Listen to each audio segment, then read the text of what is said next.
Thank you for joining us for our first episode of Behind the Bat. Yeah, we'll go with that. I like that title. Yeah. I'm your host, Tom, And I'm Mike. and this is kind of our Behind the Bat, it's a Batman adjacent podcast. This is just kind of like us talking about, whatever. You know, we always go on, little rants and off tangent when we talk about stuff on getting our titles mixed up. Become a Bat? Become a Bat. Yeah. So this is kind of off topic, just kind of whatever. No strict format. I'll try to stick to the Batman stuff because that's what people are here for. But Well, I mean, it's not necessarily, but we'll see how this goes. yeah, Yeah. well, in the Batman world, Mm-hmm.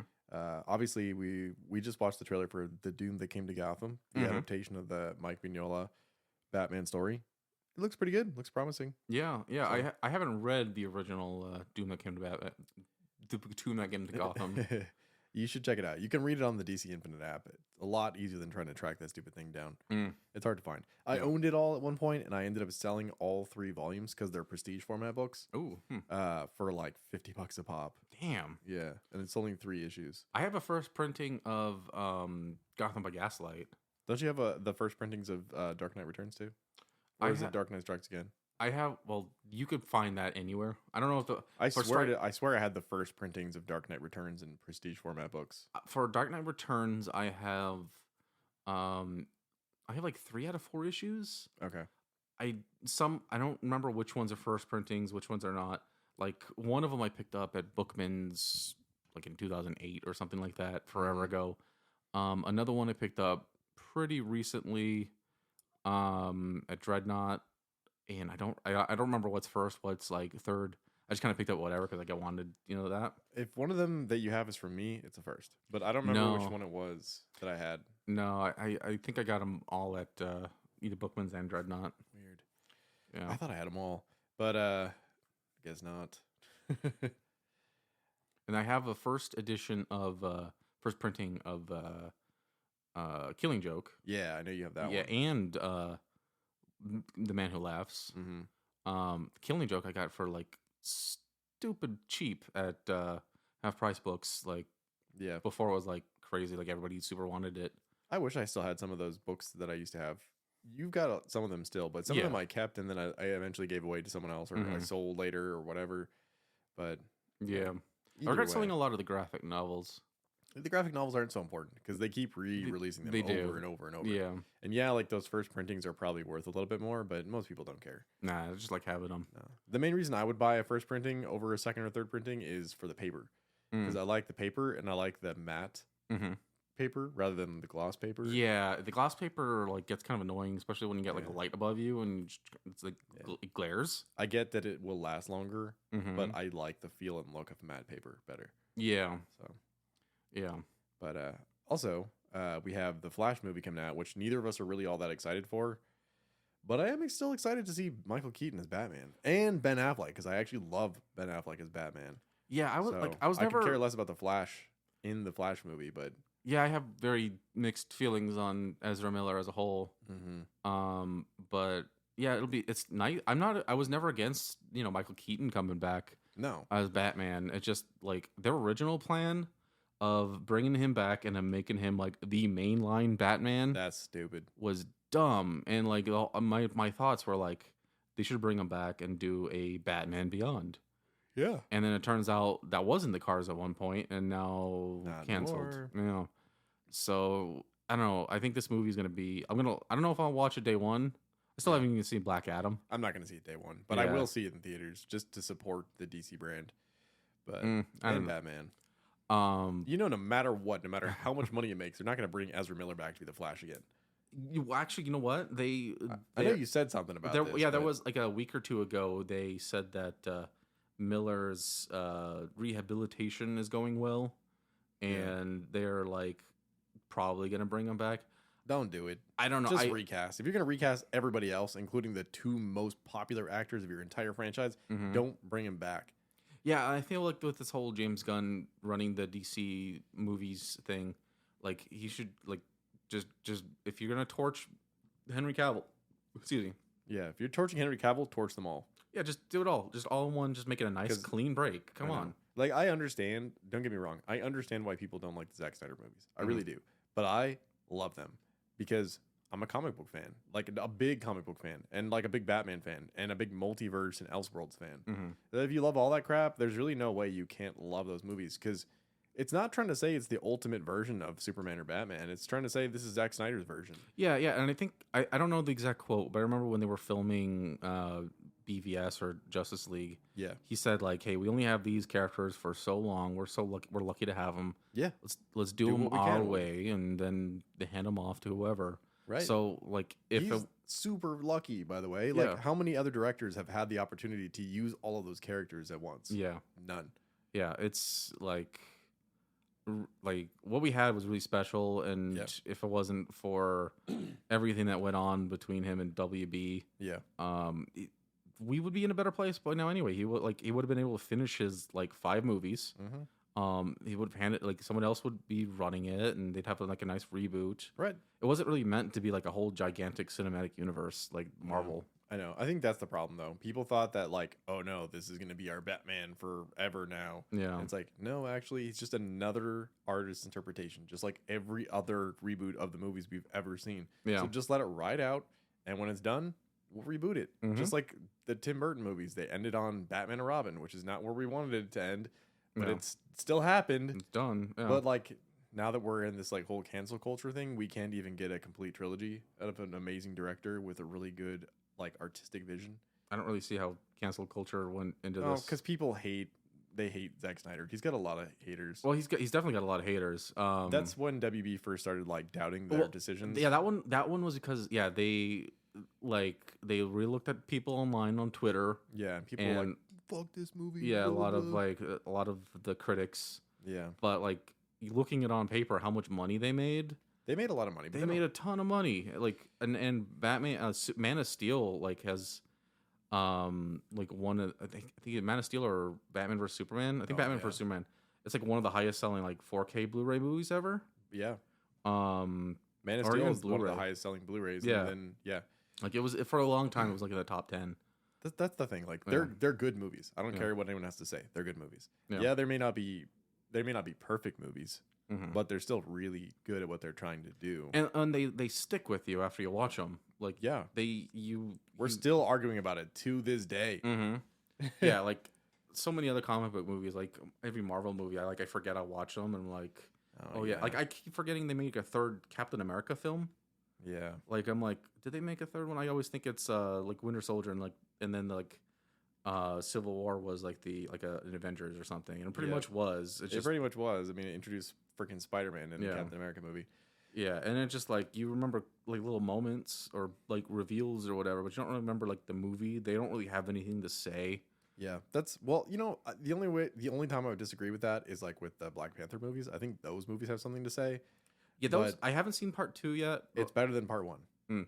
But yeah, the first one was a lot better than a lot of them, though it still has some questionable politics. Yeah, I was gonna say Black Panther 1 is an MCU movie for sure, but it's an MCU movie with something to say. And then Black Panther 2 is barely an MCU movie. It's more just like a Black Panther movie with little nods to the MCU that has a much bigger message to say. So if I'll catch it eventually. I'm pretty much done watching like MCU films in general. Like I haven't been compelled to. I honestly wasn't even a big fan of like Infinity War. Yeah, it was more an event than an actual film. That's how I feel too. Yeah. It's like, look what we can do with all these characters that we've had for so long. Woo-hoo. Yeah. But it didn't feel like a logical conclusion to the narrative. The last one before that felt like more of a logical conclusion, and I would have been honestly happier if it ended on that cliffhanger than them showing how it all wrapped up. You know, the other thing too that just really like kind of annoyed me with it is that they, you know, he snaps everybody and they disappear for 5 years. Yeah, and then they come back, and that's very interesting. Like I want to like explore what the world would be like if that happened during that 5 years. Well, even after the ramifications of like what happens when they return, how people adjust, all this, but like the Marvel movies aren't really, concerned with that. There's like nods to it in the Spider-Man movie that came out after, but then they're like, we're moving on. When like in real life, like That would be a huge deal. That would be that would be the only deal. Like for Yeah. like we're still reeling from COVID. we're still reeling for COVID. I was gonna mention 9/11. Like 9/11. that like steered the course of like everything. Like we're still feeling ramifications of that. Like, and that was just two buildings, and you know, I don't want to like. I know. You don't have to trivialize, but I get it. Yeah. Like that, but that's the difference between DC and Marvel. Marvel, it has more realistically written characters, Mm-hmm. but the stories have no like foundation in reality. Whereas like DC, the setting is fictional, but the people are real people. Yeah, You know, it's kind of interesting how like in the movies and the comics kind of like reverse the roles. Yeah, because in Marvel, the comic characters are supposed to be more real. Yeah. At least when it was created in the 60s. Yeah. But it got really far away from that in like the 80s and 90s. Because that was like the reputation was that they were like real people with real problems. They were the real people, real problems. They felt like Peter Parker was like he felt human. Yeah, like you could relate to Peter Parker in a way you couldn't with like Bruce Wayne. Yeah, and like we're reading through Golden Age Batman right now and we're loving it, but like the stories are for the most part very flimsy and just kind of not much to them. But with like Spider-Man, like there's a lot going on there. There's a lot of drama. Yeah. In a way that like really DC Comics didn't have. They basically flip-flopped. Yeah. It seems like Marvel and DC flip-flop like periodically. Yeah. But right now though, like that's why I'll never understand why Zack Snyder got thrown under the bus like that, cuz like the Marvel movies are very shallow and flashy. And they don't focus on the things that I want them to focus on. No. They focus on like the spectacle and not the characters and like the storyline. And then DC is like all about the characters and the storyline, and but the spectacle is there too, and I prefer that spectacle. And then people hate them because they feel like they don't understand what's going on because like there's more subtext and stuff, more subtlety. Well, like the Marvel movies move in a way that like you can't think about them, and like characters are very quippy. Yeah. And they're action comedies for the most part. So like you have like quote unquote fun watching them, right? Right. Not in a way that the DC movies do. Like they're melodramatic. They make you feel like shitty when things happen in the DC movies. Yeah. Like you're uncomfortable when like watching all the damage and destruction in Metropolis. Right. When like in the Marvel movies, like as a response, like in Avengers 2, right before Iron Man crashes Hulk through a building, he like buys the building and makes sure nobody's there. Yeah. It's like, come on, really? Like that. It's just so it's like lighthearted. You feel fine with it, and you don't have to think about the ramifications. It's funny because I feel like the Marvel movies are reactionary like that because they see the negative feedback that the DC movies get, like Superman wrecking Metropolis, and they're like, well, we're gonna make a point to say that there's no one in that building. Yeah, we're gonna make a point of like addressing the fact that we killed all these people in Sokovia. You know, like it's like they're trying to correct the problems that DC made, but they're doing it in such a shallow, half-assed way. Yeah. So and I feel like, as you said, like they reverse the roles at this point. Like the DC, like the Snyder films are like pretty much done. Marvel couldn't like give a shit what DC's doing now. No, they don't. Like care. they won. Like overall, like they won this war. We'll see what happens with the new line of DC movies. But I have a feeling that it's going to be just as shallow as the Marvel films. Are like DC is going to take after Marvel. I think it will be, but I don't think it will be as bad. Because I've seen a lot of James Gunn movies. I've seen his non-Marvel movies, and they're darker. Like there's a dark sense of humor, like a very nihilistic take on things, which he does have in Guardians of the Galaxy. Yeah. If you're like watching it right, like there's all the quippy Marvel stuff, but all the stuff with Rocket Raccoon, when Rocket Raccoon is based on James Gunn, is very dark. You know, it's about like having your identity stripped away from you and being turned into something that you weren't. You know, and like. Having to embrace the new version of you and like continue on living, and like the stuff between Thanos and Gamora, like there is more there. They just really gloss over it. But I feel like with James Gunn and DC, it might be a better fit. I think they'll give him more freedom to be dark. I think he's a good fit for like the fuck ups and the Rogues Gallery characters. Yeah, he's perfect for that. I don't think he's gonna be a good fit for Superman. Like he's not directing it, but he's writing it. Yeah.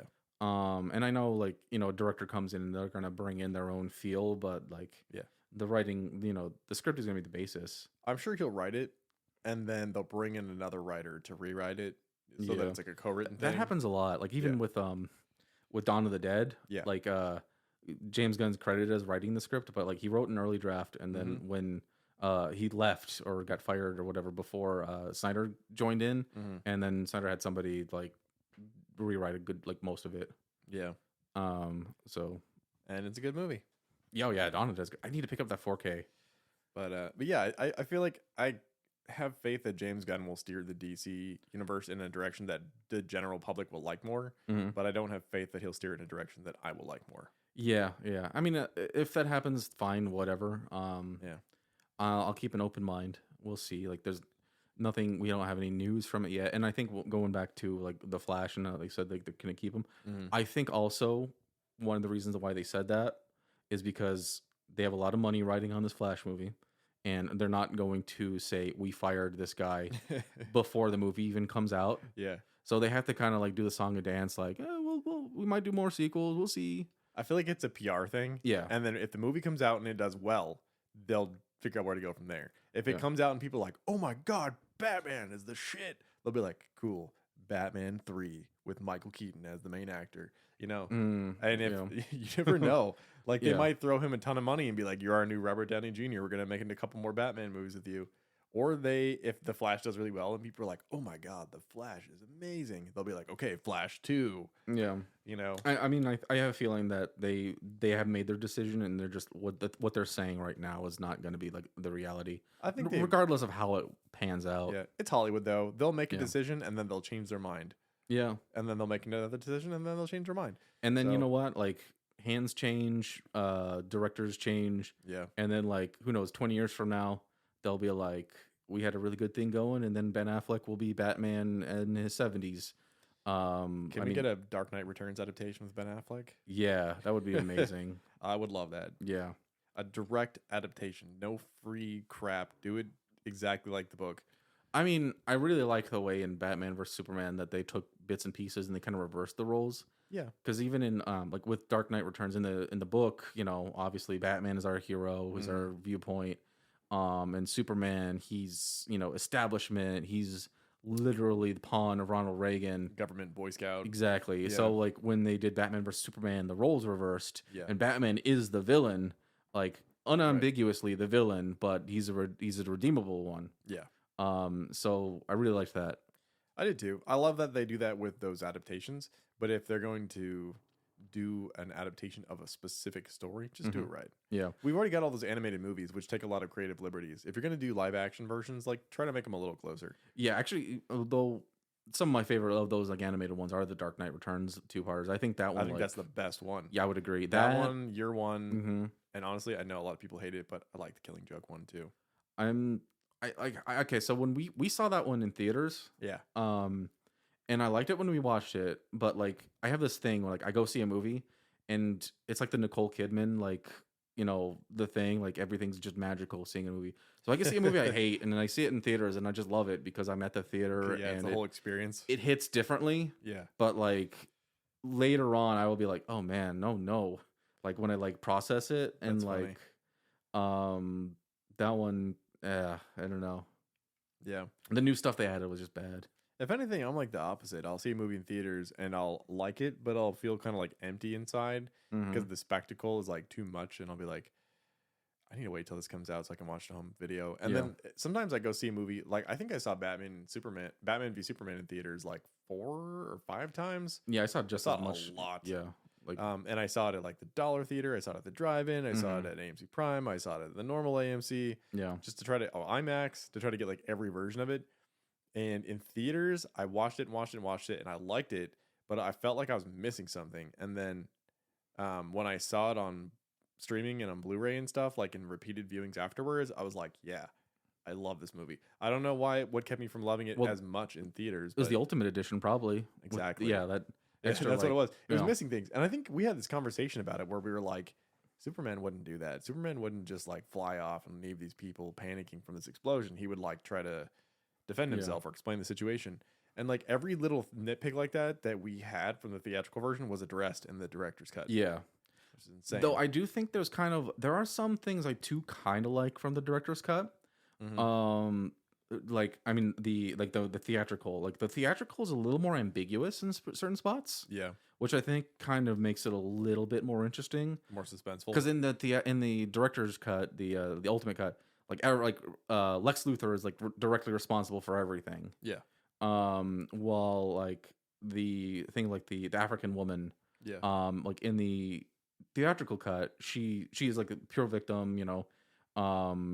She's like experienced this thing, and it kind of like puts into question like Superman's role in the world. Right. But in the ultimate cut, like turns out she's a paid actor from Lex Luthor, Yeah. which kind of undercuts that like ambiguity.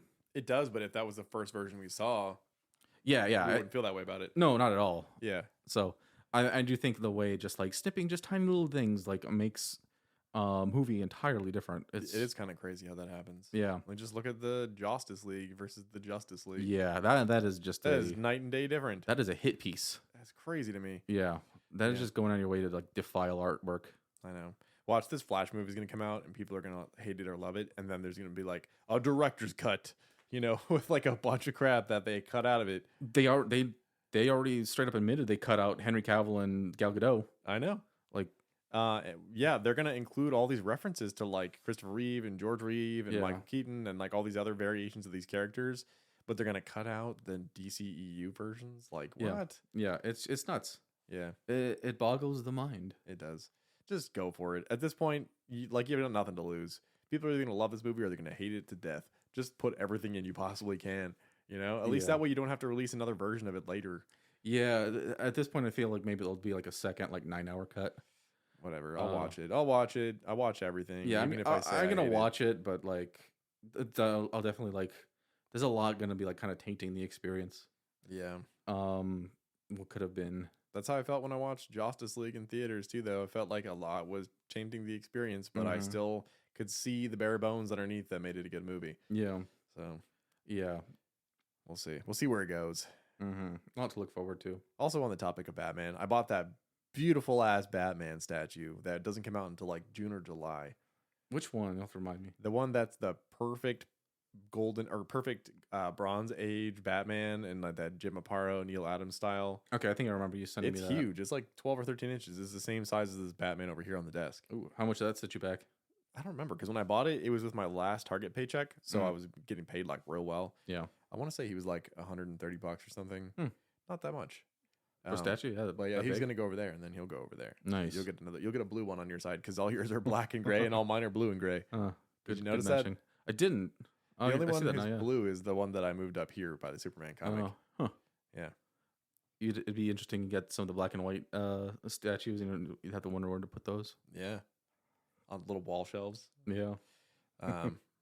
For Batman stuff, I think that's about it for Batman news. Like, I'm interested to Yeah. see where the Flash goes. I'm excited about that Batman statue. There's some new McFarlane Batman toys coming out. You said you bought the Kingdom Come Batman. Yeah, I That's got cool. that one pre-ordered. Yeah. We were talking about how there's only one version of the Kingdom Come Batman action figure, and all of a sudden there's a new one. Yeah. So- Apparently they had to like. I looked into it and like, there isn't like a 360 shot of. No, there are 360 shots of Batman, but like in that specific costume. Yeah. Like he's got like a jetpack or something, and I guess they had to like wing it, like figure out like, because there's no clear shot of the full jetpack. Why don't they just look at the DC Direct figure? It's fully three dimensional. Well, apparently even that one, like they had to like come up with like their own version too. I don't know. It doesn't matter. It doesn't bother me. I I looked. would like to see a comparison of the two though, and see like what it. I bet you Alex Ross has like 3D drawings of like every element of that Batman somewhere. Probably like Yeah. going with the whole Darth Vader thing is very inspired. Yeah, that's cool. I love that suit. Yeah, You'll have to let me see that figure when it comes in. definitely. Beyond Batman though, like there's not like a whole lot to talk about that's like new and modern and relevant. I don't really live in reality. I kind of live in the past. Well, that's why I'm like this is more of like a hey, what are you like reading right now? What are you watching? Like anything interesting? I'm reading Gaston Leroux's Phantom of the Opera Ooh, because I've been on a Phantom of the Opera spree. Kelsey and I have been watching every version and every adaptation of Phantom of the Opera and sort of like trying to piece together like which one's more accurate and which ones have which versions of the character done better. Because I do that with Dracula already. Like I'm a huge fan of Dracula. Yeah. I've seen every version of Dracula. I've read the book a bunch of times. So we're going on the same kick with Phantom of the Opera. We've also been watching a lot of silent films. I've made a list of like 30 of the most influential silent films. I've been going through all those. And then now I'm starting on a 1950s black and white science fiction movie kick, which I've done a million times before. yeah. But we started by doing the black and white Ray Harryhausen films. That's cool. Like he's not the director, obviously. He's the Yeah. special effects technician. Yeah. But so like 50 Million Miles to Earth, Earth versus the Flying Saucers, It Came from Beneath the Sea, and then eventually we'll include the color films, Seven Voyages of Sinbad, and Jason and the Argonauts, and Clash of the Titans. I haven't been watching very many movies lately. Just kind of focusing because I'm trying to play through all the Final Fantasy games, the mainline ones, before 16 comes out in May or June. That's cool. I did that. We could have like a little Final Fantasy podcast almost, because I did that a couple years back when I sold you all those Game Boy games. That's what I was doing at the time, was like playing through all the Final Fantasy games. So I've played every Final Fantasy up through 10. Okay. Right now, I just played through the pixel remasters of 1 through 6. Oh, nice. On the Game Boy Advance. No. On my Steam Deck. Is it the same versions? So no.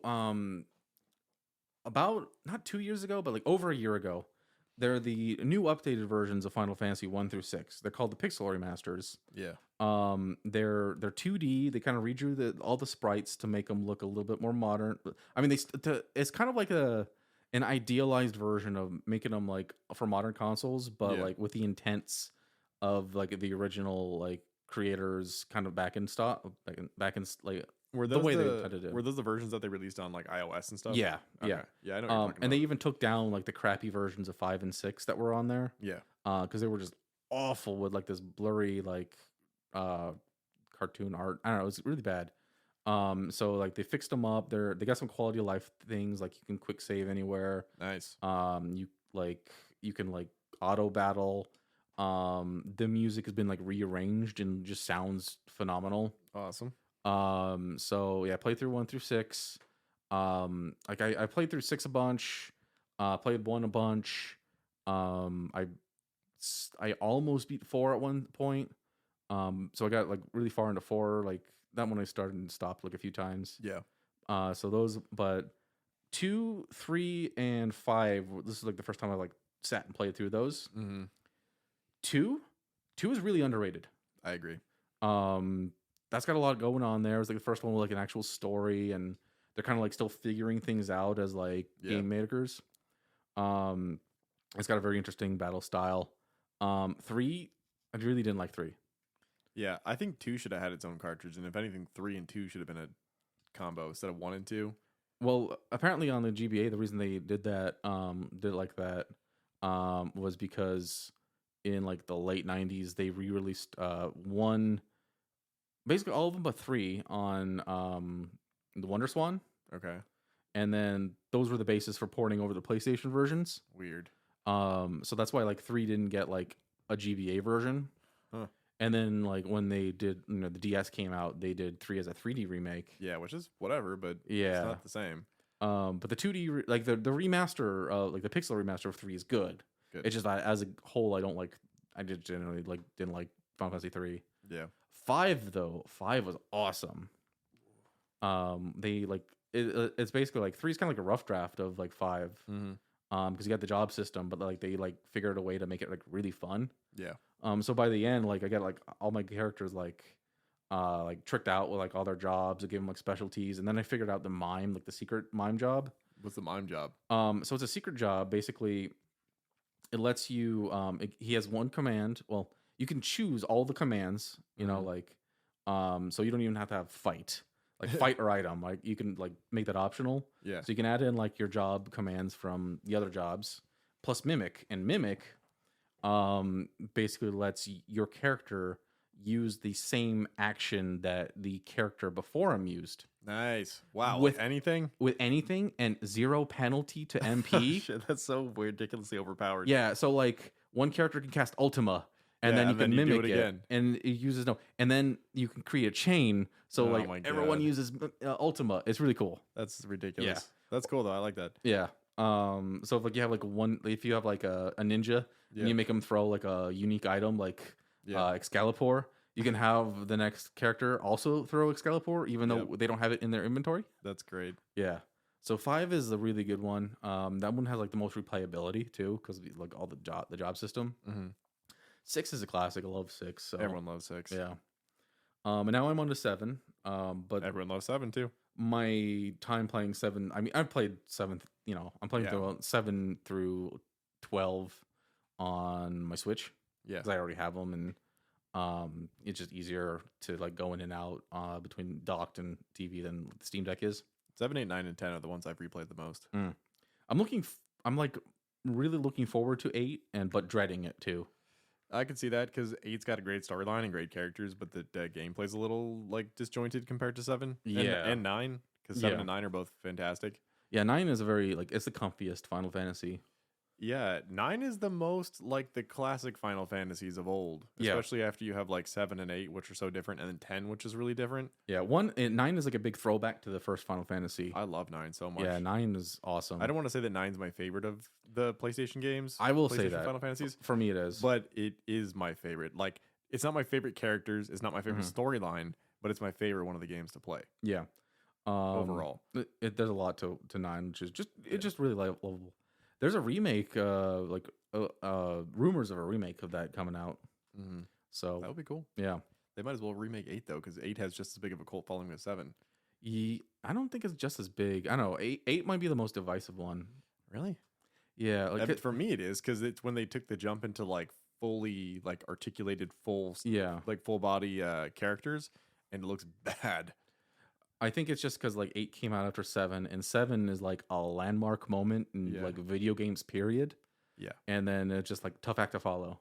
Yeah, no, I think where they went with 8 is they were like, all right, 7's great, but the one thing we have to nitpick is like the character models. So we're gonna really put a lot of effort into these character models. Yeah, and but they also then they changed the battle system too, which is like you got that like weird junction and GF system. Yeah, and they also did level scaling for the enemies. No, and I don't like level scaling.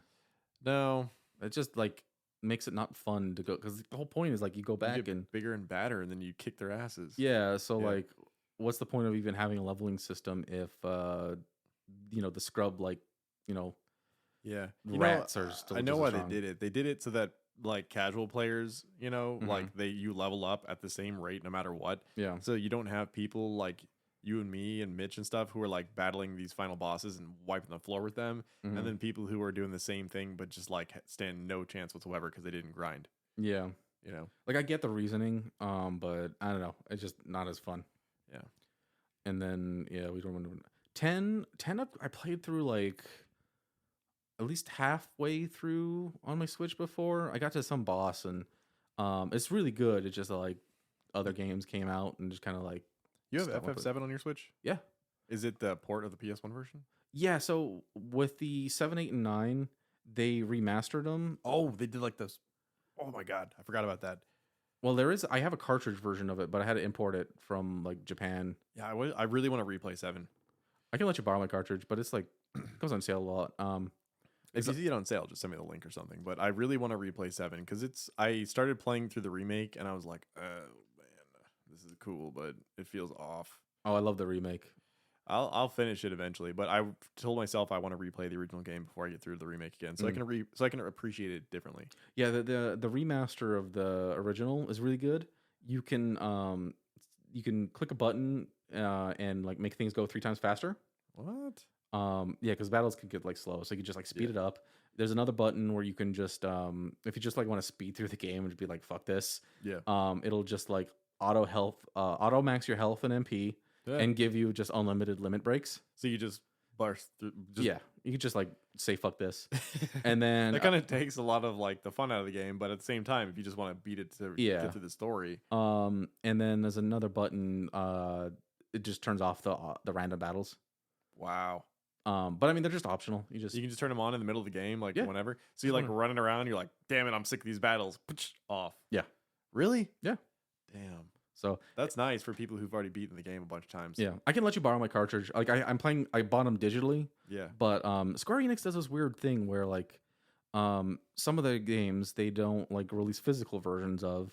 Yeah. But there's a Asia version, and it's it has like I think the Japanese, the Chinese, and the English version, like the translations on there, and it's the same exact thing.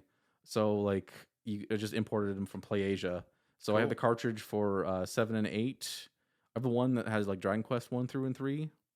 Nice. Romancing Saga 2 from that. Is it the Dragon Quest NES versions, or is it the Game Boy Advance versions, or Game No, Boy Color versions? they're or... like kind of weird versions. I think they're like ports of like the phone versions. Oh, I okay. don't know. They're strange. They're strange. One is not all that great. It kind of looks ugly, but But it's the original Final Fantasy VII, right? yeah. This is like this remaster. It's the original one. With the extra buttons added. Yeah, with the extra buttons at it. It pretty much looks the same, just kind of like redone in HD. All for it. The backgrounds look kind of still low res. What they had to do was because like they lost the source code for like these games. They kind of basically had to remake them from scratch, line by line in Unity. Cool. So I mean, they're serviceable. They're fine. I think there's nothing wrong with them. Well, I'm excited either way. Yeah, I'll bring that cartridge over. I need to get the cartridge for 9 too. But it's like one of those things like, don't want to spend $40 to put something on my shelf and just not look at it again. Right. The beeping sounds in Final Fantasy VII when you're like scrolling around and like choosing what you want to do when it's your turn to fight, they like haunt my memories. Yeah. Like I'll hear them sometimes, and same thing with Zelda too. Like on the Game Boy, like I'll just be at work or like in my house or whatever, and I'll like whip, whip, whip, whip, whip, whip, like somebody like selecting something. Yeah. I don't know why those sounds stick with me so hard. They just like ingrain in your brain. Yeah, they really do. Yeah. As soon as I hear them again when I'm actually playing the game, I'm gonna get like a little thrill out of it. Mm-hmm. Yep. But my playthrough of 7's like taking a stall because Fire Emblem Engage just came out. Oh man. So I've been playing that the past weekend, and it's really, really good. Like, I'm really liking this Fire Emblem game. That's why I don't play many video games nowadays, because I want to watch so many movies and I want to read a lot of books, and like we have the podcast. Yeah. And then like there's a lot of things I want to do. Like I'm doing another podcast already. I'm doing 2 more podcasts technically. Yeah. Which I guess I could talk about briefly, but and then we want to do another podcast. So then I'll be podcast number 4. Yeah. There's a lot of things I want to do. I have a lot of creative outlets. I'm making miniatures, I'm doing paintings and drawings. I'm writing AI stories. I'm having AI generate images to go along with it. Like, yeah, I don't have enough free time. Yeah, no, same for me. It's just there's too much things I want to do and not enough time or space. I actually just bought yesterday and the day before a lot of supplies to make mead. Nice. Mead's good. I'm gonna make some mead. I need to. Just one more, like, couple more things I ordered on Amazon. They'll come in tomorrow, and I'll be able to like just make a few gallons of it. You should use AI to generate a name and a label for it. I actually already have a name. Oh yeah, what's that? I'm gonna, if I decide to like trademark it, I don't want to say it. Oh okay. But I have a name. I'll tell you off the podcast. And then I have like ideas. I have a good idea. But first, the before I get ahead of myself, I want to like. Gotta do the first step and actually learn how to make it. Right. Well, when you're done making it, if you decide you want to create a cool label, let me see if I can create something cool with AI. I already created 25 potential logos for my boss's new side business. Damn. In like 10 seconds, and they look great. Interesting. Yeah. Yeah. I have something in mind, but when I get there, I'll get there when I get there. All right. Yeah. Anything else you want to bring up before we log off? I'm just gonna say AI. Period. I think we'll have to talk about it next time, but I have very conflicting thoughts on AI. It's a very divisive topic right now. Everybody's conflicted about it, but it is pretty amazing for what it does. Like, my personal like short little like rant on it is just that like I think AI is just like any other form of art. It's any other medium out there. Like, it's like another tool for artists to make better art, because it allows people who have no skill whatsoever to generate images, but it still comes down to your ability to think up hypothetical images. If you don't have any like stick-to-itiveness, if you don't have an imagination, if you're not smart and if you're not a writer and you can't think of adjectives and stuff like that or cool creative prompts, you're not going to get anything good. You still have to have that artistic mentality and brain to create good stuff with AI. And there's skill involved. Like, it's not just being like, I want to see Batman like Vincent Van Gogh. It's like, you want to see Batman drawn by Vincent Van Gogh. You want it to be cinematic and highly detailed. You want it to be photorealistic. You want to see him in a certain pose with a certain type of lighting. You want to see certain sectors of the image interacting certain ways. There is so much more to it than people think there is. So to really get good results, you have to be an artist. Anybody can do it, but you're not going to get really good stuff unless you are an artist already. See, I see a lot of artists on Twitter have a lot of like huge objections to it, just mostly in the way that it like the unethical ways that the AI companies basically harvest their data and their artwork for it to, they're not consenting to it. It depends which Yeah. AI you use. The main AI that I use doesn't source from artists without their permission, and it sources from like 100,000 different sources on the internet. And I've done a ton of experimenting with it just because like I'm literally have a podcast that's AI based with AI writing and AI art. And like if you had 50 different people write the exact same prompts and hit refresh and have it regenerate 4 images at a time of the exact same prompt, they're not going to get the same image because it pulls such small details from so many disparate sources Right. that it's like impossible for 50 different people to get the same image. Even going through 4 variations at a time over and over and over and over again, you're like never going to run across the same thing. Right. There's like it's like a 1 in a million chance that you're going to generate the same image as somebody else, even with the same prompts. So in that way, like I see where these artists are coming from because it's harvesting their data. But if we're going to get to the point where like that's going to get shut down, like any illegally harvested data and art is going to get shut down. AI software and apps are going to have like clean images. They're going to have to pay people for their results. And I think it's already progressed so far. A lot of these AI apps that I was using, they were free initially, and they had all these options and stuff. And the options are getting more limited, and they're starting to charge, and they're starting to like they're starting to patrol it a little bit better. You know, so give it like a month. It's going to be completely different than it is even today. It's completely different today than it was last week. We'll see how all that pans out. But I think that's going to wrap it up for this week. Yeah. I mean, we could go on and on about shit, but yeah, we can. But I don't know. I got stuff to do too. I want to get back to Fire Emblem. I'm sure you got plans. So got movies to watch and food to make. Yes. Sorry, I didn't know if you realized you might be hungry. It's all good. All right. Well, thank you so much for listening. This is Behind the Bat, and we'll see you later, I guess. We'll see you next time. Good night.